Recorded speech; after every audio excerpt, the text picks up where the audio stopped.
Hari ini, Pati mencatat sejarah. Bukan karena kemajuan, tapi karena langkah arogansi yang belum pernah terjadi sebelumnya di Indonesia. Dan mungkin hanya satu-satunya, seorang pemimpin daerah menantang rakyatnya. Cermin seorang bupati anti-nasionalis dan anti-bijaksana, semoga ini menjadi pelajaran bagi seluruh pemimpin negeri.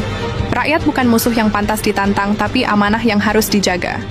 Pati, Kamis 7 Agustus 2025. Gerakan Masyarakat Pati Bersatu menyampaikan keprihatinan dan penolakan keras terhadap kebijakan kenaikan pajak bumi dan bangunan PBBP 2 hingga 250% yang diberlakukan oleh Bupati Pati Sudewo, serta mengecam pernyataan beliau yang menantang rakyatnya sendiri untuk berdemo jika tidak setuju dengan kebijakan yang ia buat. Kita simak videonya. Aksi penolakan pajak tanggal 13 Agustus. Siapa yang akan melakukan penolakan? Saya mundur, silahkan lakukan.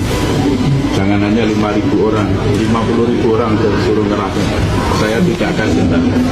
Saya tidak akan merubah keputusan.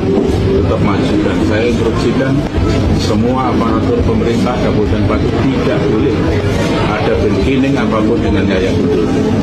Ya, silakan kalau ada pihak-pihak yang mau demo, silakan.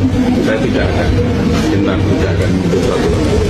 Yang saya lakukan adalah yang terbaik untuk pembangunan Kabupaten Pati, yang terbaik untuk rakyat Kabupaten Pati. Aksi penolakan kenaikan pajak ini bukan tanpa izin. Mereka sudah melayangkan surat izin kepada Pemda setempat dari tanggal 1 Agustus. Namun hingga sekarang tidak ada respon maupun balasan, dan mereka anggap pemerintah daerah menyetujui aksi ini. Ini adalah hal baru dan sangat tidak biasa dalam sejarah kepemimpinan daerah di Indonesia, dan mungkin hanya satu-satunya di Republik ini, di mana seorang bupati menantang rakyatnya secara terbuka untuk berdemonstrasi.